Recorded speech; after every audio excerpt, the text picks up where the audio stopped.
morning guys. Merong taong maaga umuwi sa trabaho. Ayan, half day lang siya eh. Wala naman daw ginagawa, linis-linis lang sila. Kaya ayan, kami kailangan namin ng fresh air. Fresh air. Pahangin at saka relax muna. Punta lang kami saan? Saan nga ba? Grassy Lake? Canmore? Kahit saan. Canmore. Magano lang kami? Unwind. Mag-unwind. Medyo pahangin. Friday ngayon kasi off ako ngayon hanggang Sunday. Pero dahil nga yan, yung mga pakiramdam medyo paubo-ubo pa. So, wala na mag-chill-chill muna. Eksakto. Sabi niya, walang gagawin. Tara, larga tayo. Let's go. Sama namin kayo. Masilip ang mga bundok.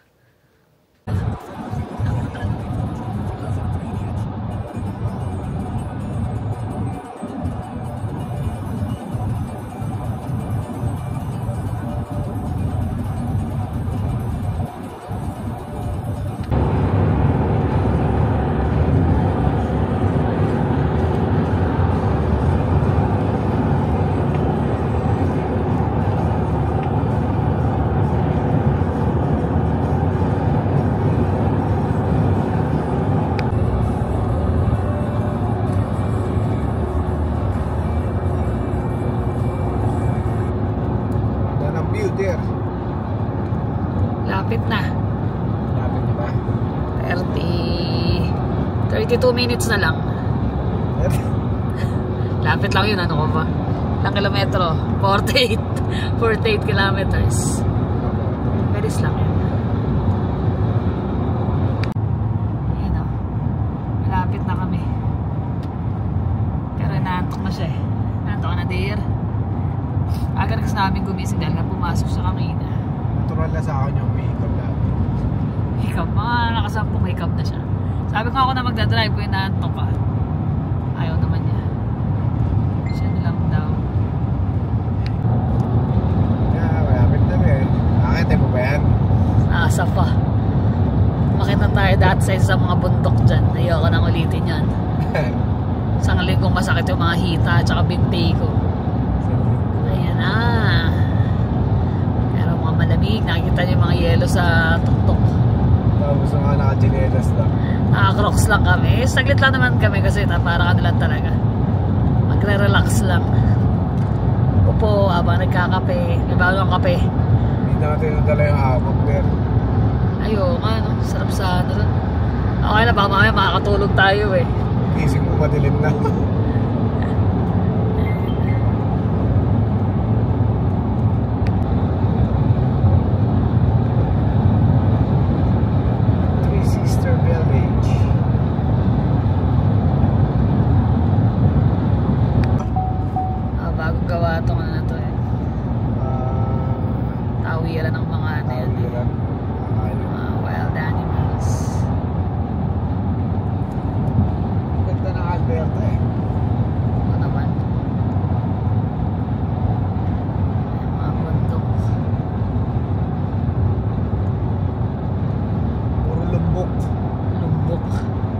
Alim ng dira. Bundok.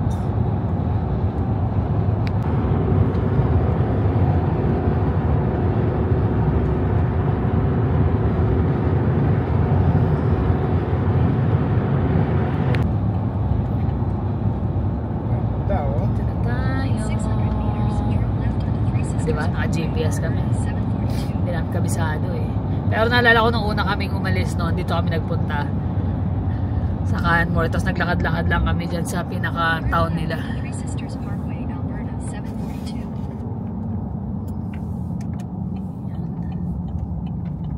Baka mamayang hapon after namin mag-check saan. Dito rin pala to eh. Kaya pala no, so, kasunod din pala natin. Nakasunod din pala tayo sa kanya. Balay. Clear. Saan ba dyan inakyat natin? Yung Haling Peak. Sarap umakyat ngayon dyan, malamig. Naka. Ayun, malapit na tayo.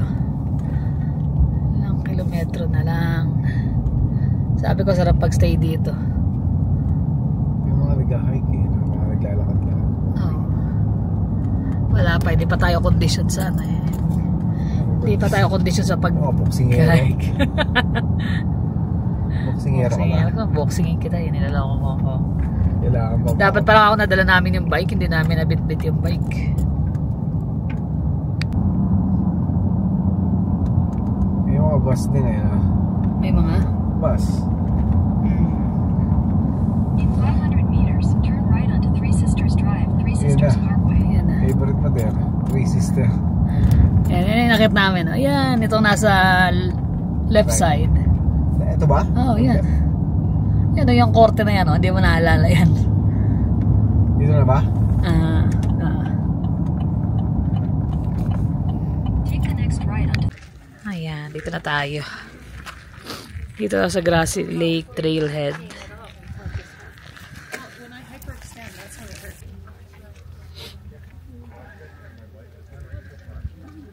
Alberta Parks.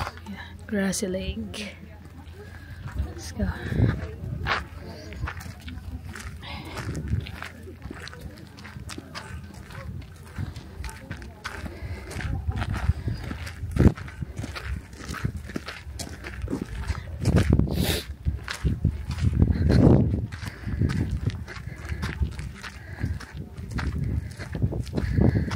Tayo sa trail.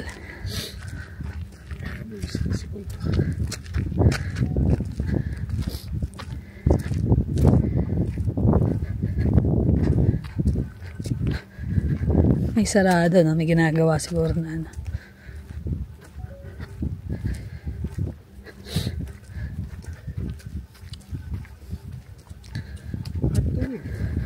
Na. Pwede naman dito yan, di ba? Parang hindi na mabigat sa dala mo. Oo, lang. Ay, pumasak. Baka mapapasubo tayo rito, ha? Parang puro pataas to, ha? Taas. Ako na! Konti lang. Wala akong ice. Ice tubig. Meron yung mga nag-hike, tumatakbo pa, di ba? Pero, dati. plano kasi natin. Ano plano? Check lang, di ba? Suot namin, Crocs. Okay lang yan. Magamit. Mahaba naman ang oras. Hindi naman nagmamadali. Baka namang mapunta tayo kung saan dyan. Ayun na, tinuwi yung taas.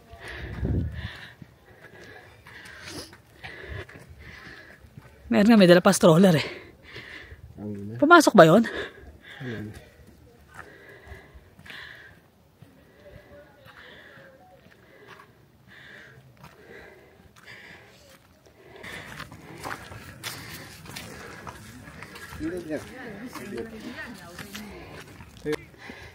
Hindi na siya maka-smile.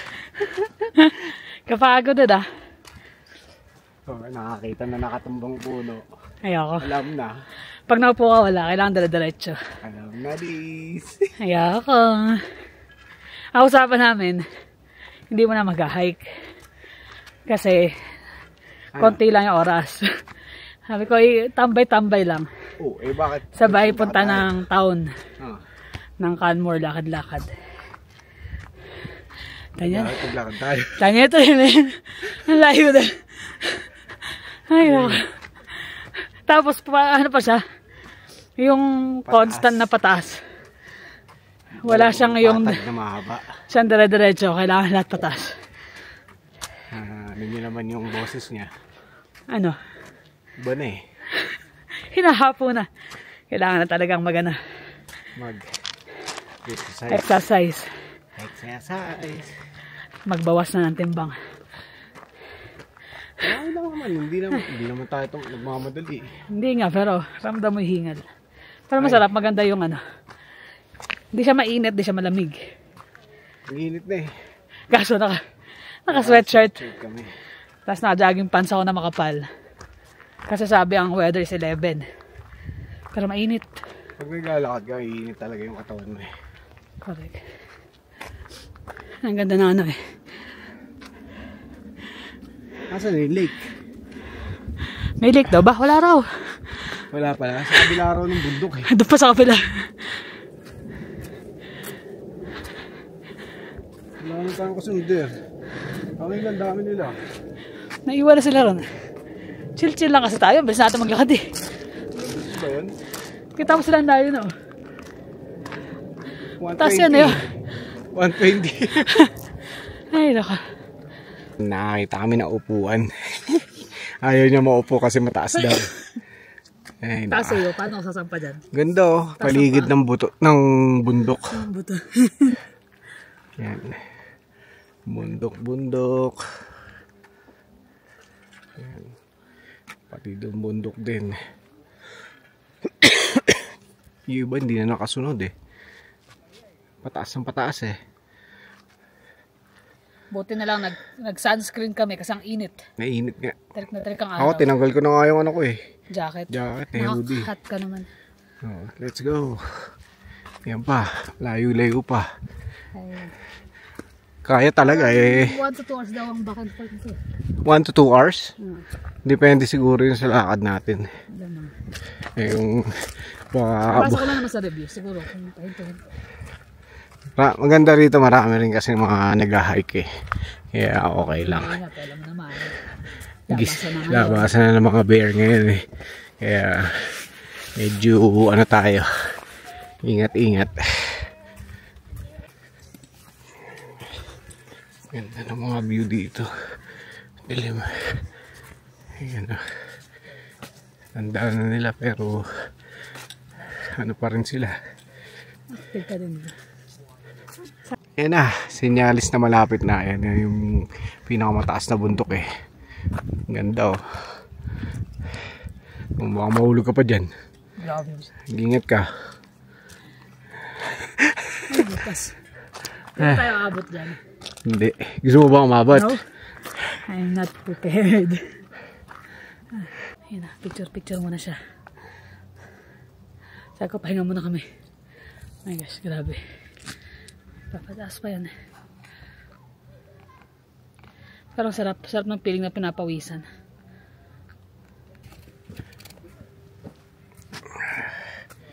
Yan na. Lapit na tayo. Konti na lang, dear. Konti na lang. Ano kasi ito binang? Konti na lang. Yun o, ganda. Yan yung town. Tapos, yun yung ano, ewan ko, Bow River ba yan? Hindi ko lang kung anong river yun. Hindi ko lang ganda eh, no? Oo, blue eh. Taas na. Taas na kami. Nasa taas na. Oh, ito na yung lake. Nasa kabila. Hindi na pala siya abot ng 1 to 2 hours. Parang 30 minutes ano. So, 1 oras balikan. Punta natin. Ganda. Parang sarap magtampisaw.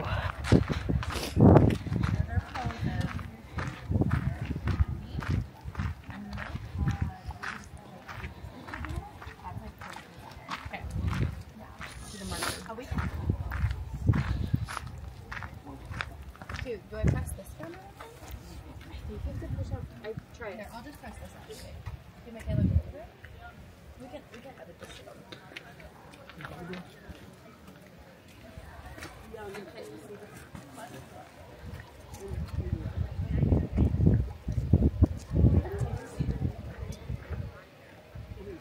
A little.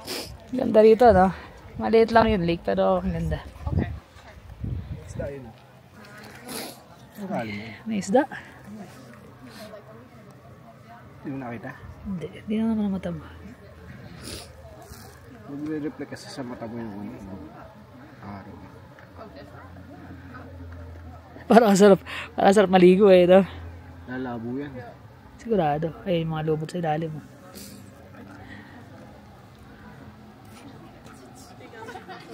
Yan ang ganda ng rainbow trout. Oh, dami rito. Lahat natama ng sikat ng araw. Galing lumalabas sa kulay. Ganda ng kulay, ano. Malayo yan. Pag lumapit ka kasi, mabubugaw eh. Dami, yun oh. Ang pa iba. Pero ito yung malapit eh. Siguro mga 1 dangkal mahigit yan, ano. Oo. Laki-laki na. Iyon, dito na kami. Nakaupo. Lumamig eh. Napahinga. Tsaka dito kami sa may lilim. Yeah, view. Ando kami kanina eh. Nagsisiksikan lahat doon eh. Ganda ng view. Ang ganda rito. Lalo maririnig mo yung lagaslas ng tubig na yan. Nakaka-relax. Parang ayoko nang tumayo. Ayaw na ba? Pero saglit lang pala. 30 minutes pa. Kaya ano? Oo. Nakala ko. So yung 1 hour balikan. Akit talaga. Akit. Wala rin tubig na yun, no? Asol na asol. Yung bundok. May picture tayo bago man. Pero sarap dito. Sayang, di ko nadala yung kape. Kaso mas mahirap dahil yung kape. Sarap magkape dito. Nakaka-relax lang. Yun, parang may waterfalls eh. Sa ilalim yung tulay. May isa pang hike papunta doon eh. Kaya lang frozen pa yung daan. Frozen pa yung daan dito. Diba? Frozen pa rin yung day. Oo. Pero yung mga pinapunta eh. Mayroon eh. Kung ready ka naman eh. Nakatakot yung mga bato na yun. Baka may mga hulog ano. Loose rock.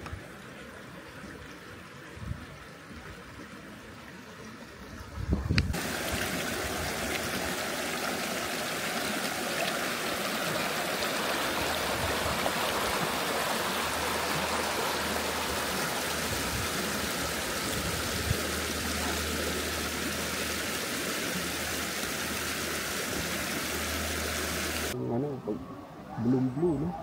Ay, may malaki rin pala eh. Daming trout dito. Luhulugan yun. Saka hindi kasi pwede mag-fishing dito basta-basta. Oo, hindi pwede yun. Kaya may malalaki yan. Doon na nag-breed yan. Yan, ganda oh. Nakapag-chill din kami ng mga 30 minutes. Nakaupo lang. Naantok na nga kami. Yung ano, parang second level nung ano. Yun know, may mga nagra-rock climbing doon, no. Ganda yung pwesto. Ganda, mas malalim dito. Mas malalim nga yan talaga, no. Diyan yung ano eh, magsaka ng mga tubig sa bundok. Tataka ka na nasa taas na taas tapos nagkakaisda. Yun naman. Tutusin wala naman river dyan or ano. Sarap maligo eh, no? Dahil malamig yan. Ganda eh, no? Sobrang linaw pero malalim. Tsaka hindi siya ganun kalapad. Meron pataas dun eh. Alam na, may high pa rin. Gusto mo? Punta rin sa may tuktok.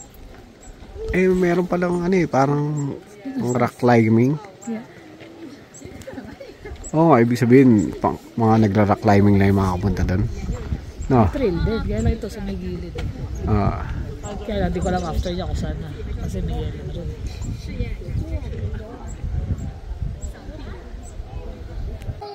Ayun, may nagra-rock climbing dito. Ayun, so taas na rin.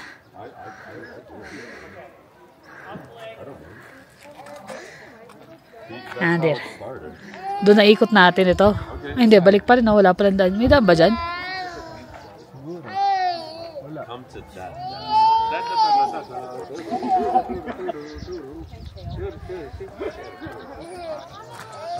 May mga warning eh. Kasi baka may maano ba ito? Mahulog.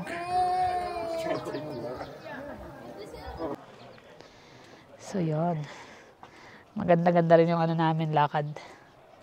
Sulit din, sulit. Sa una lang talaga hingal. Grabe ang ano, grabe ang pagod. Pero ano, daming mga nag-hike tsaka ano. Masaya. Masaya. Yung napawisan ka na talagang ano. Tsaka yung view. Tapos pagdating mo sa tuktok, yung hirap, pagdating sa tuktok ang ganda. Sulit yung pagod. Mataas to, pero Tsaka hindi, ibig sabihin 30 minutes, not bad. Ano siya, patarik, pero kaya naman. Pumunta kami rito sa lugar na hindi masyado matao. Doon sa baba doon, medyo marami na yun. Paglakad mo pala, meron pa palang kabilang side. Lalakad pa sana kami sa taas. Kaya lang, yung yellow, yung ibang nadadaanan namin. Kaya sabi namin, wag na. Dito na lang tayo. Sulit yung yung hike dito. Tsaka yung yung ambience. Nature talaga. Kami kasi ito ang namin relaxation namin Pag nakakakita kami ng magandang view, yung ma-enjoy mo yung nature, kahit sabihin mo, tinitignan mo lang, pinapanood mo. Tsaka Nakaka-relax yung time of the year na spring na, di ba? Gumanda na weather Sulitin ang May panahon. mga yelo pa rin. Pero okay na okay. May mga spot na hindi mo pa talaga mapuntahan kasi may yelo. Pero next month siguro, mas maganda na. Tama. Kada day off siguro, pag magkasabay kami ng Saturday. Sulitin. Kailangan makabili ng annual pass. Kasi ngayon bumili ko yung isang araw lang. Annual na ba bibili mo? Isa-isang araw. Isa-isang araw na siguro. Sa bagay kasi, Hindi minsan, hindi nasusulit Pag bumibili tayo ng tsaka kasi Kap, iba yung pass ng Kananaskis, iba ang pass ng Banff. Ngayon, kung mas madalas kami sa Kananaskis, ang hirap naman, bigla kang makaisip mag-Banff, bibili ka ulit. Bibili ka ulit. Kaya okay na. So yun, kayong mga pagod na sa trabaho. Yan. Yung mga nagsasawa na sa stress ng buhay. Yan. Kailangan nyo to. Para ma-relax. Relax. One with nature. Iba kasi, iba yung mafe-feel mo Parang pagdating mo rin kahit anong pagod mo dun sa paglalakad, sa hike. Pagdating mo sa tuktok, parang sulit lahat. Tanggal lahat ng pagod. Actually, hindi naman hindi talaga matinding hike. Parang intermediate lang talaga. Nanibago lang kasi parang una lang. O sa unang pasok pa lang ng taon. Mga matatanda ka, nakarating, di ba? Take time. Hindi naman kasi nagmamadali Kanina kasi hinadali. Tapos ang lalaki pa ng hakbang niya. Sabi ko, dear, lito ako na may hakbang mo. Naiiwan mo ako. Nakakatawa nga itong Yung rock climbing. Nanonood kami dito nung nagra-rock climbing. Si Jonas actually yan ang kanyang libangan niyan, rock climbing. Volleyball, rock climbing. Pero gusto nilang itry yung gantong Kumain. actual. Yun lang, di mawawala yun. Siyempre, kailangan medyo magaan ka dyan. Kasi yung bigat ng katawan mo Oo, mahirapan kapag mas mabigat. Pero okay namin ngayon. Kumbaga biglaan lang to, wala sa plano-plano to. Parang naisipan lang namin kagabi, no? Masaya. Kasi nga off ako ng 3 days. Sabi niya, no, alis tayo. Sige, kako. Canmore tayo, Canmore. So, ito na. Finally. Masaya kami. Punta kayo dito. Canmore. Maraming mapupuntahan. Correct. Sana na-enjoy nyo ang aming konting pasyal. Kasama kayo. Ayan. Siyempre, lalo na yung mga nasa Pilipinas. Tsaka si Sis Mara Ravinera pala. Ay, oo. Mahilig mag-hike yata yun, di ba? Sabi niya baka mag-visit siya ng June. So, we'll see. Sabi ko, pasyalan niya yung mga lugar na to. Sulit. Correct. Ano pala rin, advance happy birthday sa aking pamangkin na si Bugoy. Happy birthday. Si Braydan. So, happy birthday. See you soon. Malapit na. Ilang buwan na lang. Bakasyon na. So, paano guys? Kami magpapaalam na rin. Ingat kayo lagi. See you in the next vlog. Bye.